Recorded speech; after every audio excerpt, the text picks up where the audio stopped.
브라질 조선업의 붕괴가 정권 붕괴로 이어졌다는 충격적인 소식입니다. 대체 무슨 이유일까요? 브라질은 엄청난 규모의 유전을 발견하여 한국의 시추선 28척을 발주했습니다. 브라질은 이번 사업으로 한국의 선박 설계도를 받고 기술 이전을 통해 브라질 현지 조선소에서 건조할 것이라 확신하고 있었습니다. 하지만 상황은 반대로 흘러갔습니다. 부족한 전문가 수와 부품 공급망이 없던 브라질은 5년 동안 단 한 척의 배도 완성하지 못했습니다. 이번 사업으로 인해 사업을 주도한 브라질 공기업은 8조 원의 부채를 남기고 파산, 이 여파로 비자금 스캔들까지 밝혀져 결국 대통령 탄핵이라는 충격적인 결과로 이어졌습니다. 한편 5년간 성공하지 못했던 선박을 한국으로 옮기고 불과 몇 달 뒤 완전한 선박으로 건조시켰습니다. 한국은 과연 어떠한 기술로 브라질이 5년간 하지 못했던 것을 단 몇 달 만에 완성할 수 있었을까요? 그 충격적인 진실, 지금 바로 시작합니다. 안녕하세요. 저는 국제해양 프로젝트 리스크 관리 컨설턴트 제임스 밀러입니다. 지금부터 제가 들려드릴 이야기는 단순한 산업 실패담이 아닙니다.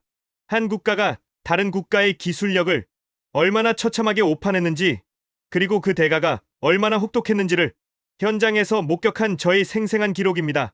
당시 리우데자네이루의 공기는 뜨거운 열기와 함께 터무니없는 낙관론으로 가득 차 있었습니다.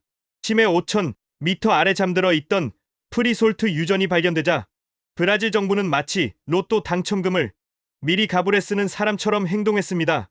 그들의 계획은 거창했습니다.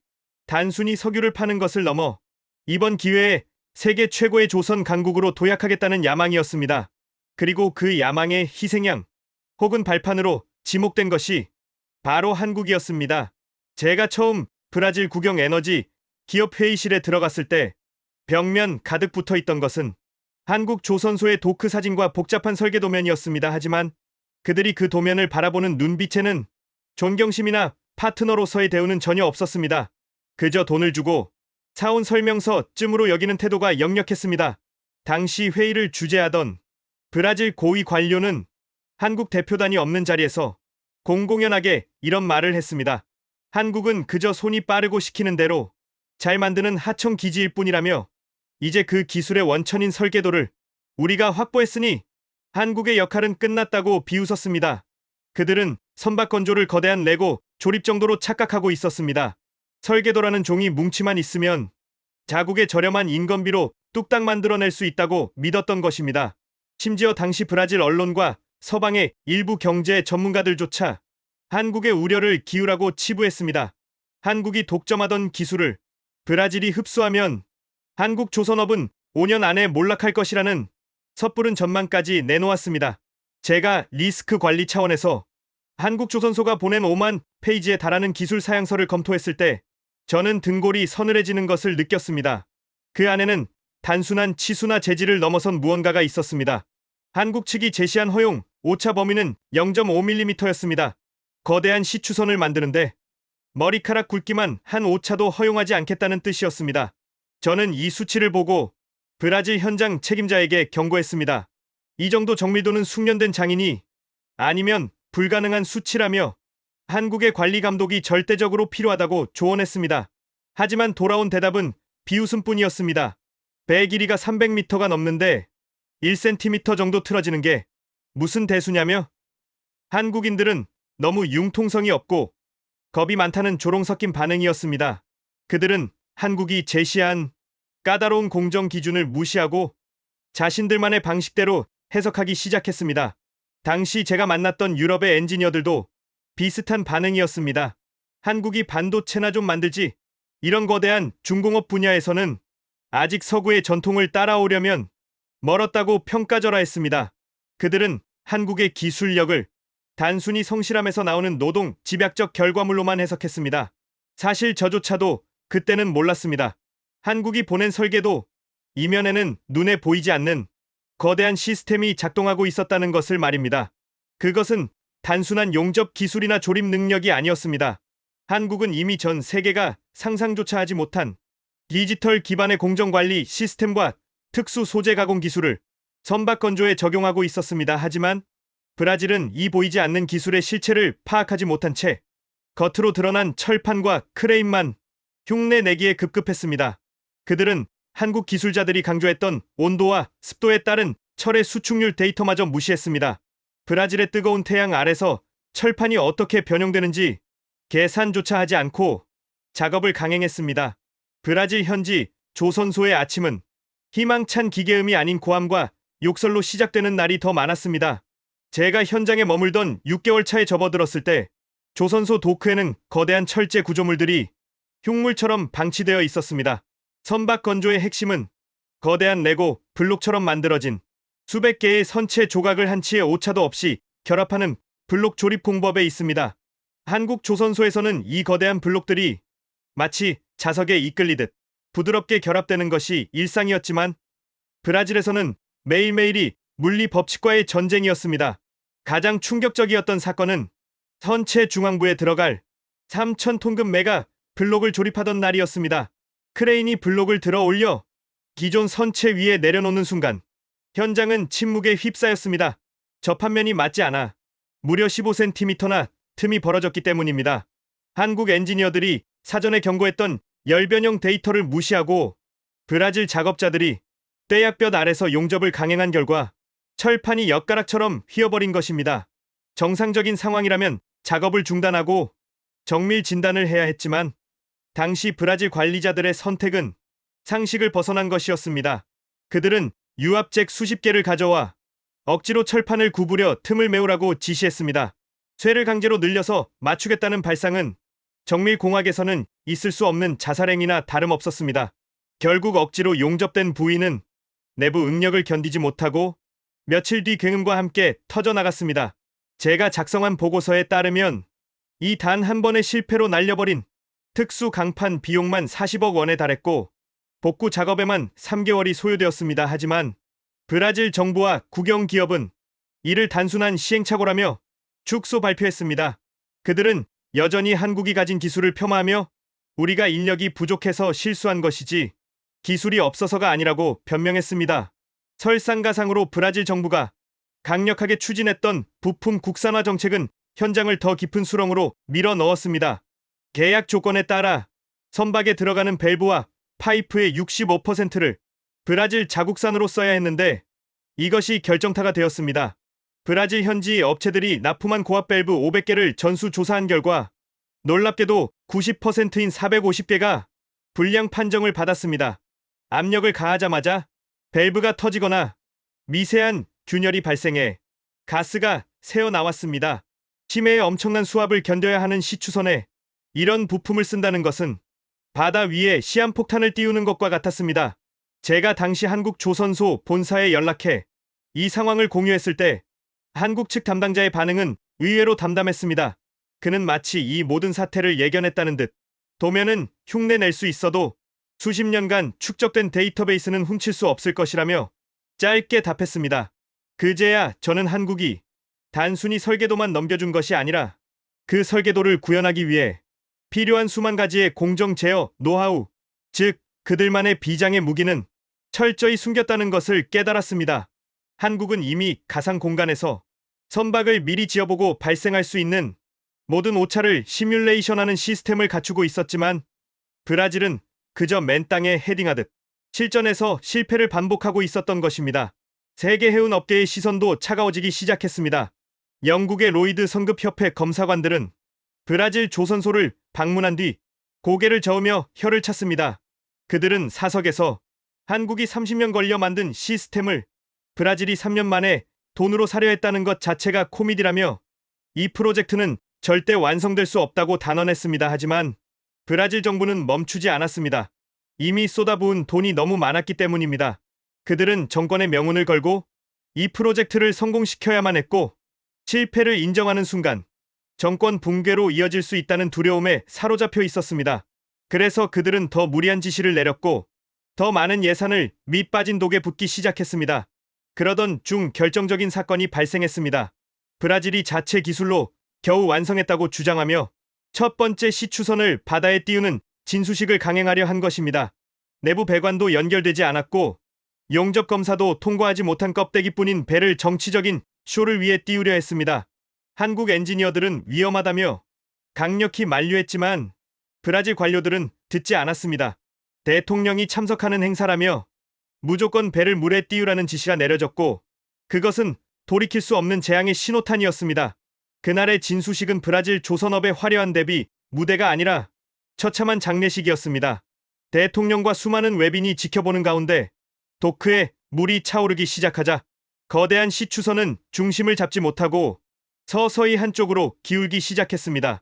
현장은 순식간에 비명과 고함으로 아수라장이 되었고 계기판의 경고등은 붉은색으로 전멸했습니다. 배의 균형을 잡아주는 평형수 시스템이 오작동을 일으킨 것입니다. 한국 엔지니어들이 설계도에 명시했던 자동 제어 코드를 브라질 기술진이 수동 조작으로 임해 변경한 것이 원인이었습니다. 결국 배는 물에 뜨기도 전에 도크 벽면의 굉음을 내며 충돌했고 그 충격으로 선체 하부에 균열이 가며 물이 새어 들어오기 시작했습니다. 샴페인을 터뜨리려던 브라질 고위 관료들의 얼굴은 흙빛으로 변했고 그 장면은 생중계를 통해 전 국민에게 송출되었습니다.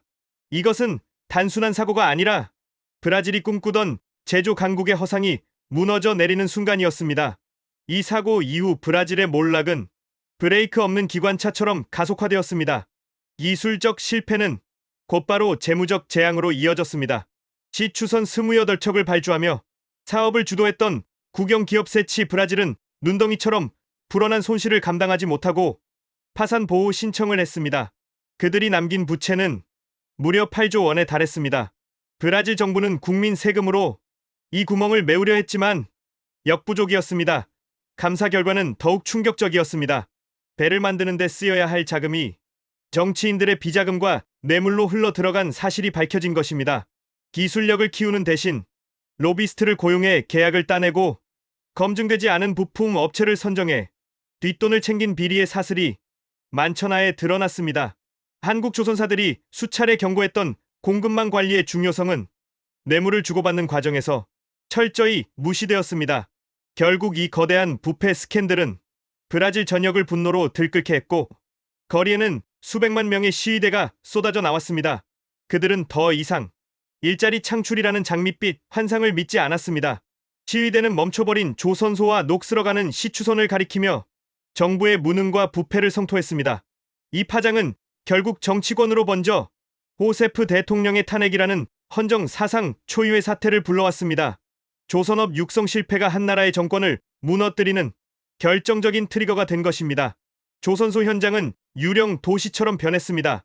월급을 받지 못한 노동자들은 떠났고 짓담한 시추선들은 거대한 고철 덩어리가 되어 해풍에 부식되어 갔습니다. 제가 마지막으로 현장을 찾았을 때 한국 기술진들은 철수 준비를 하고 있었습니다.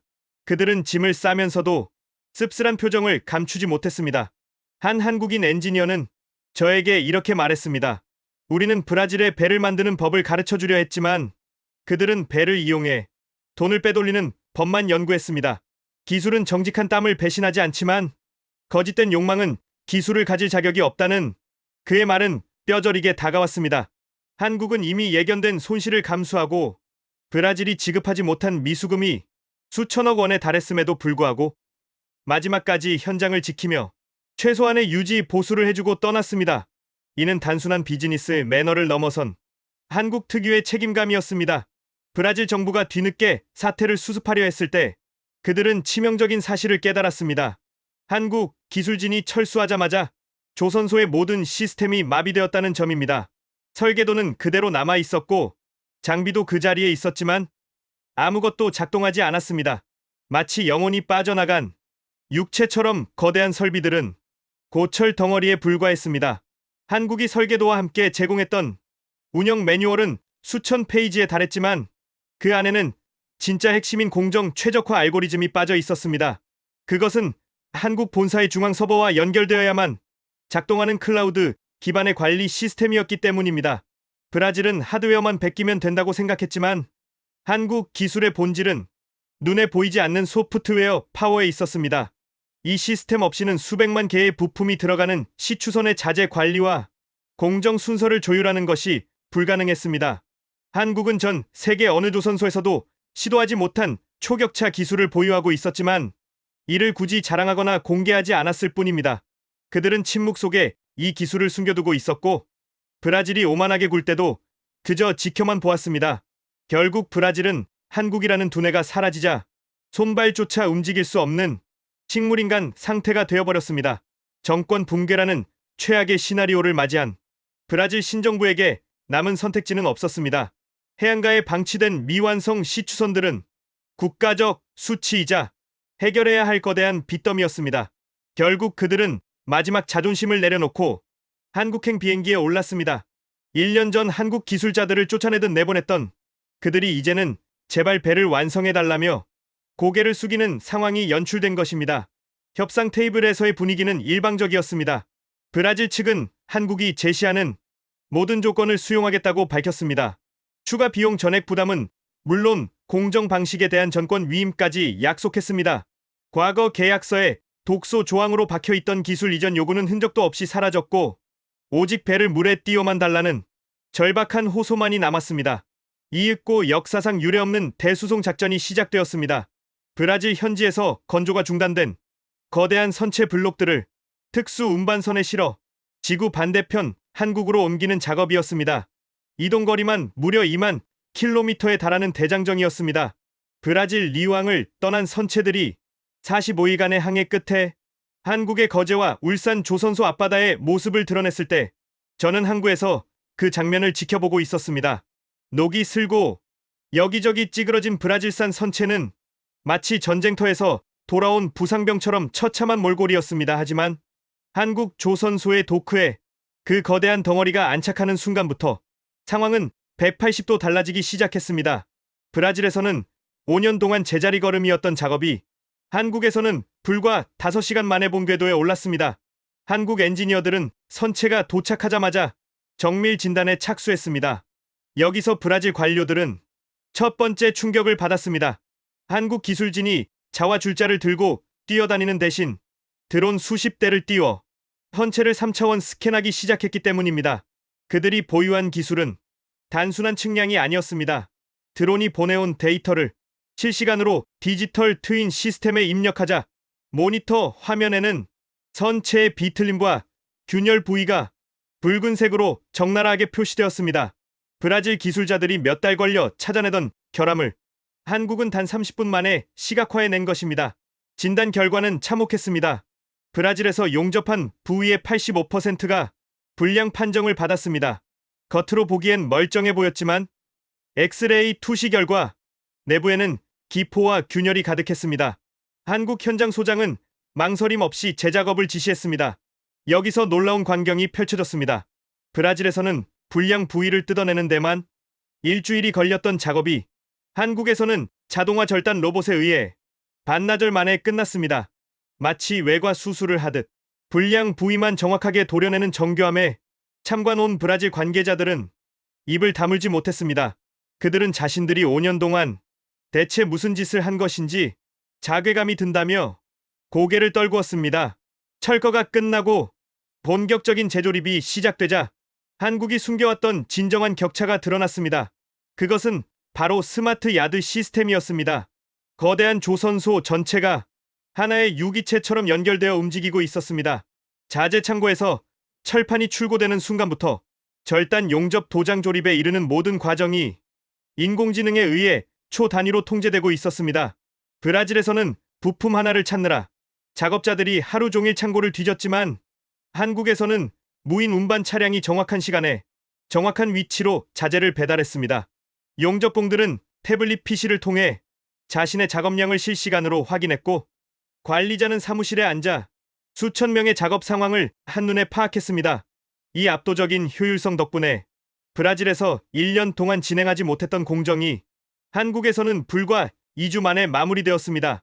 한국 조선소의 도크 회전율은 브라질의 20배에 달했습니다.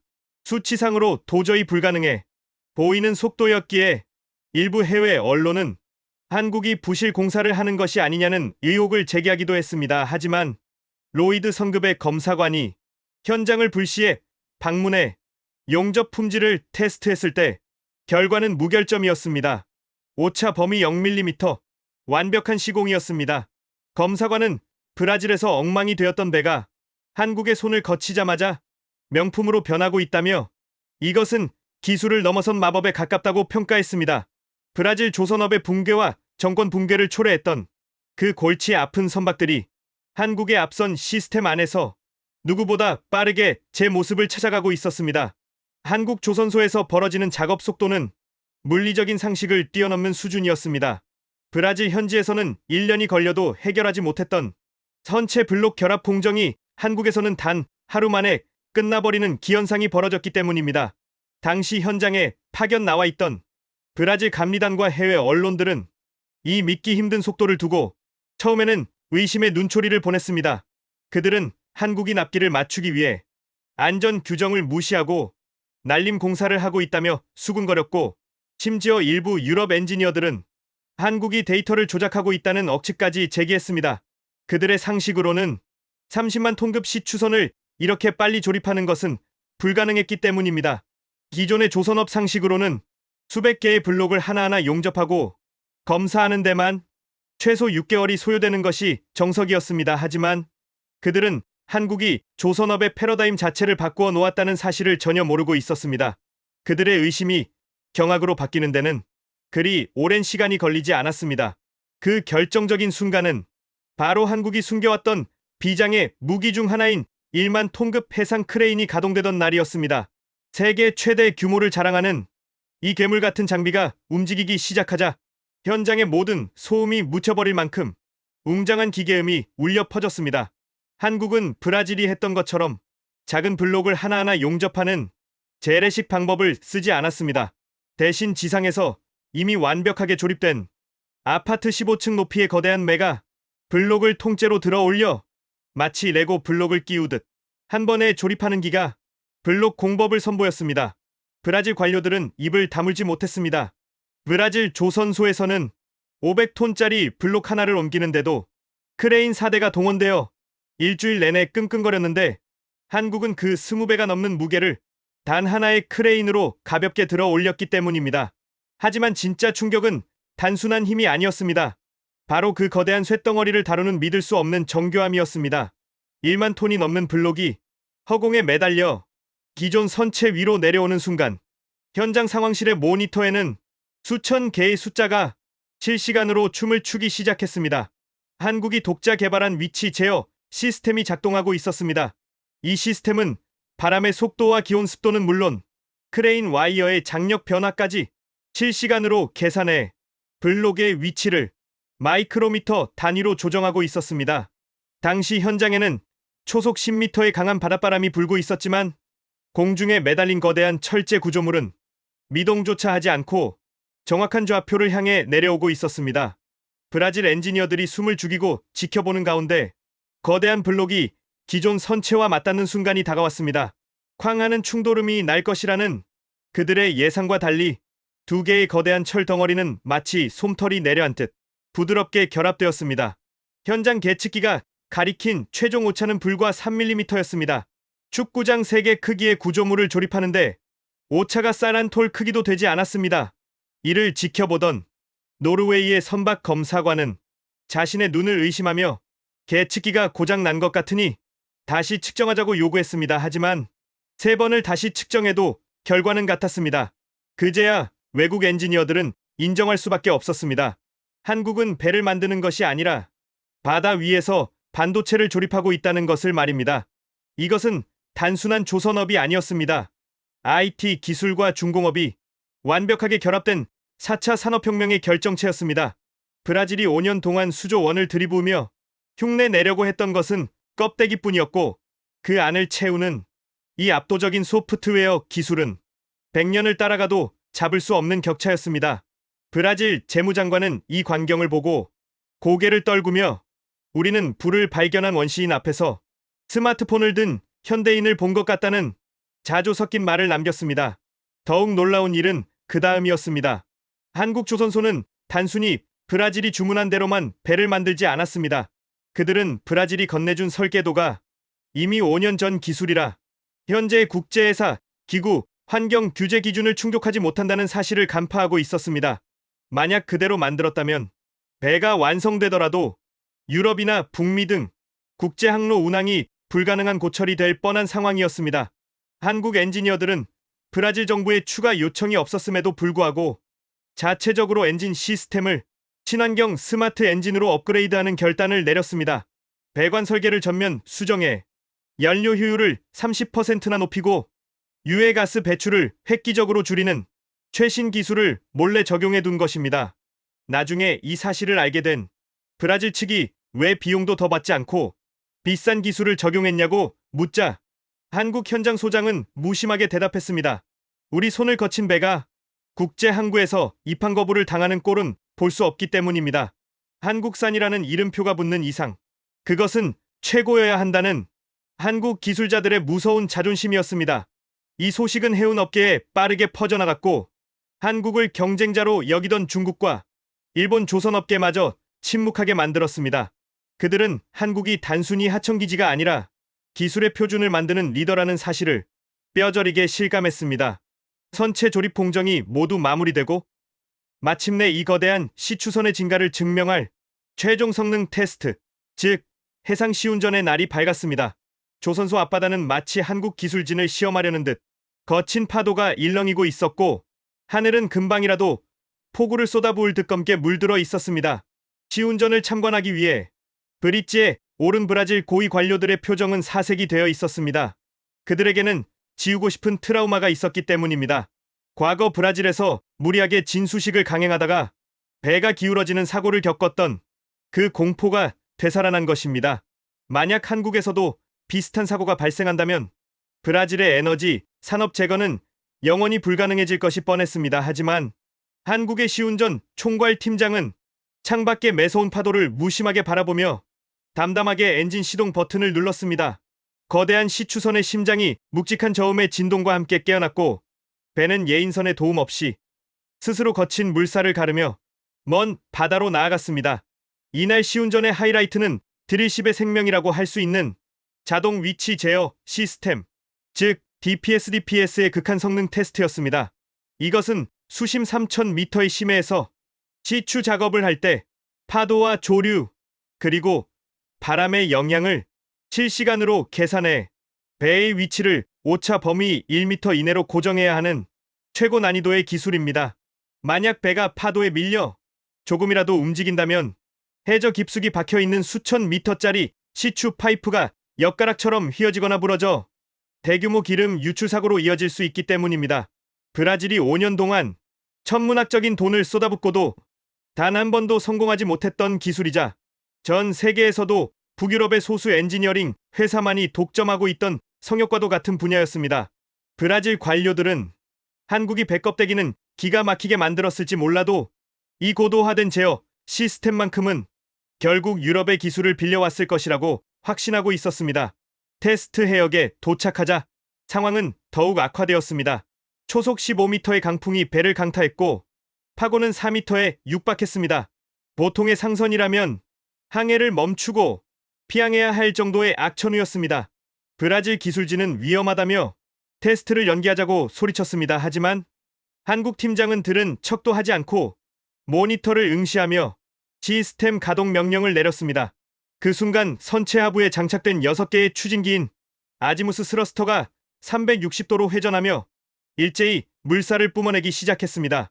그리고 그 순간 브릿지 안의 모든 사람들이 자신의 눈을 의심하는 마법 같은 일이 벌어졌습니다. 집채만 한 파도가 뱃머리를 때리고 폭풍우가 몰아치는데도 불구하고 배는 마치 콘크리트 바닥에 닻을 내린 것처럼 미동조차 하지 않았습니다. 위성 좌표를 확인하던 로이드 성급 검사관의 입에서 탄성이 터져 나왔습니다. 화면에 표시된 배의 움직임은 0점이었습니다. 거친 바다 위에서 거대한 빌딩만 한 배가 단 1cm도 밀리지 않고 제자리를 지키고 있었던 것입니다. 브라질 기술 담당 장관은 믿을 수 없다는 듯 창가로 달려가 바다를 내려다보았습니다. 파도는 여전히 거세게 배를 때리고 있었지만 배 위에 놓인 커피잔의 물결조차 흔들리지 않을 정도로 배는 평온했습니다. 그는 떨리는 목소리로 이것이 정말 한국 자체 기술이냐고 물었습니다.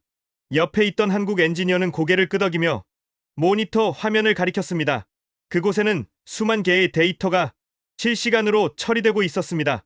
그는 짧게 설명했습니다. 우리는 파도가 배를 때린 뒤에 반응하는 것이 아니라 인공지능 센서가 파도의 주기와 높이를 미리 예측해 0.5초 먼저 추진기를 작동시킵니다. 이것이 한국이 독자 개발한 예측 제어 알고리즘입니다. 이 한마디는 브라질 관료들에게 사형 선고나 다름없었습니다. 그들은 지난 5년 동안 유럽의 값비싼 하드웨어를 수입해 설치하는 데만 급급했지 그 장비를 운용하는 소프트웨어의 중요성은 전혀 깨닫지 못했기 때문입니다. 유럽 업체들은 장비만 팔았지 그 핵심 알고리즘은 절대 알려주지 않았습니다. 하지만 한국은 하드웨어뿐만 아니라 그 두뇌에 해당하는 소프트웨어까지 완벽하게 국산화하여 세계 최고 수준으로 완성해 놓은 상태였습니다. 그제야 브라질 관료들은 깨달았습니다. 자신들의 정권이 왜 처참하게 붕괴되었는지 말입니다. 그들은 돈으로 설계도를 사고 공장을 지으면 저절로 기술이 생긴다고 착각했습니다. 하지만 한국이 보여준 기술은 돈으로 살 수 있는 상품이 아니었습니다. 수십 년간 거친 바다와 싸우며 축적한 데이터와 수만 번의 시행착오 끝에 얻어낸 엔지니어들의 땀과 눈물이 만들어낸 결정체였습니다. 이 보이지 않는 격차를 무시하고 겉모습만 흉내 내려고 했던 오만함이 결국 8조 원의 빚과 대통령 탄핵이라는 국가적 재앙을 불러왔다는 사실을 뼈저리게 실감했습니다. 테스트가 성공적으로 끝나고 배가 항구로 돌아오는 길, 브라질 장관은 한국 현장 소장의 손을 잡고 끝내 눈물을 흘렸습니다. 그는 고개를 숙이며 우리는 너무 늦게 알았다며 한국이 가진 진짜 힘은 배를 만드는 기술이 아니라 그 기술을 완성하기 위해 어떤 상황에서도 포기하지 않는 집념이었다고 고백했습니다. 시운전 성공 소식은 즉시 전 세계로 타전되었습니다. 영국의 조선 해운 전문지들은 한국이 조선업에 새로운 역사를 썼다고 대서특필했습니다. 단순히 배를 잘 만드는 제조 국가를 넘어 해양 플랜트의 두뇌까지 장악한 진정한 기술 패권국이 되었음을 전 세계가 인정한 것입니다. 브라질이 포기하고 버렸던 고철 덩어리들이 아이러니하게도 한국의 기술력을 입증하는 최고의 쇼케이스가 되어버린 셈이었습니다. 이제 모든 검증은 끝났고 완벽하게 다시 태어난 시추선은 브라질을 향한 마지막 항해를 준비하고 있었습니다. 한국을 떠난 지 45일 만에 완성된 시추선이 다시 브라질 리우데자네이루 항구의 모습을 드러낸 날은 브라질 역사상 가장 아이러니한 하루였습니다. 항구 주변에는 수많은 인파가 몰려들었습니다. 그들은 환호를 보내기 위해서가 아니라 자신들의 세금을 8조 원이나 허공으로 날려버리고 정권 붕괴까지 초래했던 그 흉물스러운 배가 과연 어떻게 변해서 돌아왔는지 직접 눈으로 확인하고 싶었기 때문입니다. 사실 대다수의 브라질 국민들과 언론은 여전히 냉소적이었습니다. 한국이 아무리 기술이 좋다 한들 이미 고철이나 다름없었던 배를 제대로 고쳤을 리가 없으며 분명 겉만 번지르르하게 페인트 칠을 해서 가져왔을 것이라는 불신이 팽배해 있었습니다. 항구 한쪽에는 여전히 공사가 중단되어 붉게 녹이 쓴 채 흉물처럼 방치된 다른 시추선들이 마치 시체처럼 늘어서 있었고 그 모습은 브라질 조선업의 처참한 현실을 대변하고 있었습니다. 하지만 거대한 시추선이 항구로 진입하는 순간 항구의 분위기는 순식간에 정적으로 바뀌었습니다. 멀리서 다가오는 배는 그들이 알던 그 고철 덩어리가 아니었습니다. 눈부시게 하얀 선체는 남대서양의 햇살을 받아 보석처럼 빛나고 있었고 거대한 위용을 뽐내며 미끄러지듯 항구로 들어오는 움직임에는 한치의 흔들림도 없었습니다. 가장 놀라웠던 것은 배의 엔진 소리였습니다. 브라질 기술로 건조를 시도했을 때는 시동만 걸면 검은 매연과 함께 귀를 찢는 굉음이 발생해 주민들의 민원이 끊이지 않았는데 한국에서 돌아온 배는 믿을 수 없을 만큼 조용했습니다. 친환경 스마트 엔진으로 심장이 교체된 시추선은 마치 유령처럼 소리 없이 다가와 정확한 위치에 닻을 내렸습니다. 그 압도적인 자태 앞에서 야유를 준비하던 시위대는 피켓을 내릴 수밖에 없었습니다. 배가 정박하자마자 브라질 국영 석유기업인 페트로브라스의 인수팀이 배에 올랐습니다. 그들은 깐깐하기로 소문난 검사관들을 대거 투입했습니다. 어떻게든 흠을 잡아 가격을 깎거나 책임을 한국에 떠넘기려는 의도가 깔려 있었습니다. 검사관들은 현미경을 들이대듯 선박 구석구석을 뒤졌습니다. 용접 부위의 미세한 균열부터 파이프 이음새의 누수 여부, 그리고 선원들이 머물 거주 구역의 마감 상태까지 이잡듯이 확인했습니다. 보통 이런 인수 검사는 일주일 넘게 진행되며 수백 건의 지적 사항이 나오는 것이 관례였습니다. 하지만 검사가 시작되고 3일이 지나도록 검사관들의 무전기에서는 아무런 보고도 올라오지 않았습니다. 그들은 당황하기 시작했습니다. 흠을 찾으려야 찾을 수가 없었기 때문입니다. 심지어 눈에 보이지 않는 배관 내부까지 내시경 카메라를 넣어 확인했지만 먼지 하나 없이 깨끗하게 연마되어 있었습니다. 인수팀을 가장 놀라게 한 것은 조타실에 비치된 운영 매뉴얼이었습니다. 한국조선소는 계약 내용이 없었음에도 불구하고 수천 페이지에 달하는 복잡한 기술 매뉴얼을 브라질 모국어인 포르투갈어로 완벽하게 번역해 놓았습니다. 그것도 단순 번역이 아니라 브라질 현장 작업자들이 이해하기 쉽도록 3차원 그림과 도표까지 첨부해 새롭게 제작한 맞춤형 교과서였습니다. 브라질 기술자들은 그 매뉴얼을 보고 할 말을 잃었습니다. 자신들은 한국 기술자들을 쫓아내고 돈을 떼어 먹으려 했는데 한국은 오히려 브라질 작업자들이 나중에라도 배를 잘 운영할 수 있도록 배려를 해준 것입니다. 이것은 단순한 기술의 차이가 아니라 품격의 차이였습니다. 페트로브라스의 수석 검사관은 최종 보고서에 서명하며 떨리는 목소리로 말했습니다. 우리는 이 배를 검사할 자격이 없다. 이 배는 브라질의 어떤 건축물보다 완벽하다고 평가했습니다. 이 소식은 삽시간에 브라질 전역으로 퍼져나갔습니다. 뉴스 앵커들은 흥분된 목소리로 한국에서 돌아온 배가 기적을 보여줬다고 보도했습니다. 어제까지만 해도 한국을 비난하던 논조는 찬사로 뒤바뀌었습니다.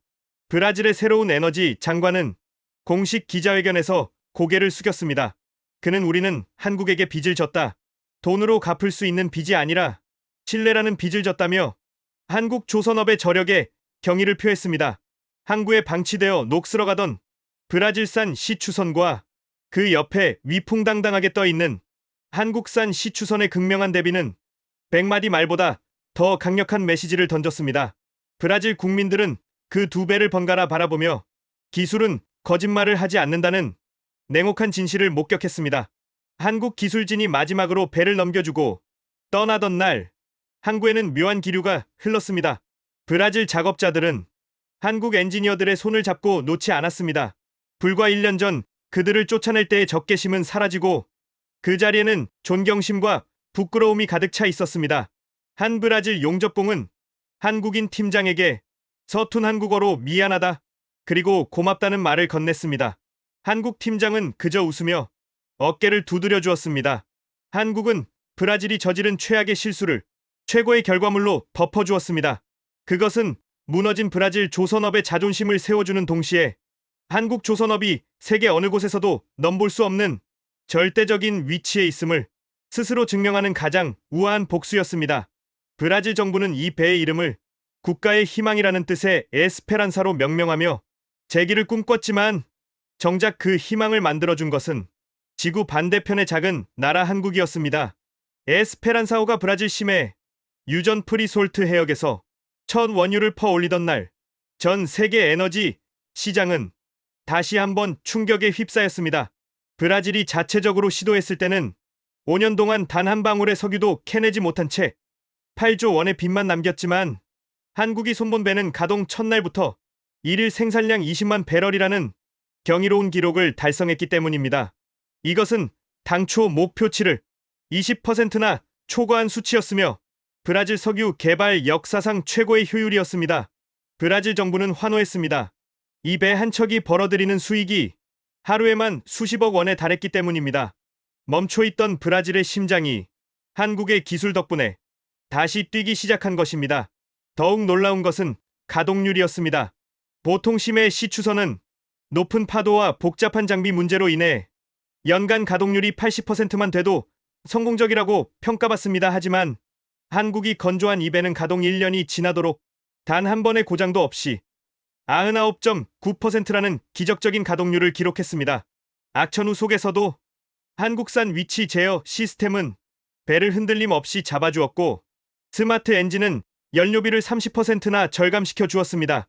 브라질 에너지부 장관은 국영 방송에 출연해 이 배는 단순한 기계가 아니라 브라질 경제를 구원한 구세주라며 만약 우리가 처음부터 한국을 믿고 맡겼다면 지금쯤 브라질은 세계 5위의 경제대국이 되었을 것이라며 뒤늦은 후회를 쏟아냈습니다. 이 압도적인 성과는 한국을 얕잡아보고 의심했던 전 세계 경쟁국들에게 가장 확실한 참교육이 되었습니다. 그동안 값싼 인건비를 무기로 한국을 추격하던 중국 조선업계는 충격에 빠졌습니다. 그들은 브라질 프로젝트가 실패하기를 내심 바라고 있었습니다. 한국이 실패해야 자신들에게 기회가 올 것이라고 믿었기 때문입니다. 하지만 한국이 불가능해 보이던 프로젝트를 완벽하게 성공시키자 글로벌 오일 메이저 기업들은 중국이나 싱가포르로 돌리려던 발주 계획을 전면 취소하고 다시 한국으로 몰려들기 시작했습니다. 엑슨모빌, 쉘, 토탈 같은 거대 에너지 기업의 회장들이 직접 전용기를 타고 한국의 거제와 울산으로 날아와 도크를 예약하기 위해 줄을 서는 진풍경이 벌어졌습니다. 그들은 더 이상 가격을 깎으려 하지 않았습니다. 한국이 부르는 게 곧 가격이었고 한국의 기술이 곧 국제 표준이 되었습니다.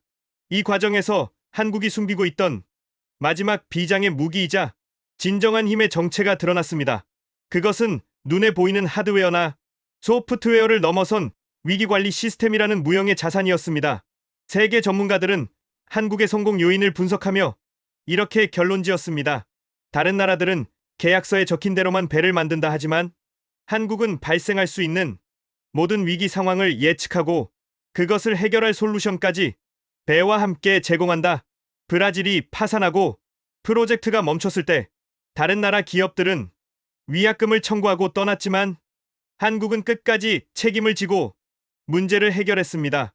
이 무서운 책임감과 실행력이야말로 돈으로 살 수 없고 가피할 수도 없는 한국만의 고유한 DNA였습니다.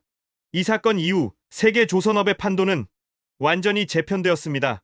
고부가 가치, 선박과 해양, 플랜트 시장은 한국이 독점하는 구조가 굳어졌습니다. 일본은 이미 기술 격차를 인정하고 특수선 시장에서 철수 수순을 밟았고 중국은 기술 자립을 외쳤지만 한국의 벽을 넘지 못하고 저가형 벌크선 시장으로 밀려났습니다. 브라질의 실패는 역설적이게도 한국이 세계 최강임을 증명하는 가장 비싼 광고판이 되었습니다. 지금도 브라질 해안가에는 한국이 만든 배와 브라질이 만들다 포기한 녹슨 배가 나란히 떠 있습니다. 그 극명한 대비는 기술을 경시하고 오만에 빠진 국가가 어떤 대가를 치르는지 보여주는 역사적인 교훈으로 남았습니다. 저는 5년 전 브라질리아의 화려한 회의실에서 오만에 찬 관료들을 보았고 5년 뒤 한국의 뜨거운 조선소에서 땀 흘리는 엔지니어들을 보았습니다. 그리고 오늘 브라질 앞바다에서 힘차게 돌아가는 시추선을 보며 확신했습니다. 진정한 기술은 화려한 프레젠테이션이나 정치적인 구호 속에 있는 것이 아니라 묵묵히 현장을 지키는 사람들의 손끝에서 나온다는 사실을 말입니다. 한국은 브라질에게 배를 팔았지만 사실 그들이 판 것은 국가의 신용이자 미래였습니다. 이제 전 세계 어떤 나라도 감히 한국의 기술력을 의심하지 않습니다. 그들은 알게 되었습니다. 위기의 순간에 가장 먼저 찾아야 할 이름은 바로 한국이라는 것을 말입니다. 이것으로 브라질의 무너진 꿈을 다시 세운 한국 조선업의 위대한 기록을 마칩니다. 지금까지 제임스 밀러였습니다. 오늘의 이야기는 여기까지입니다. 우리가 잠든 이 시간에도 전 세계는 바쁘게 움직이고 있습니다. 계속해서 저희의 채널 이야기가 궁금하시다면 구독과 좋아요 부탁드립니다. 모두들 편안한 밤 보내세요. 감사합니다.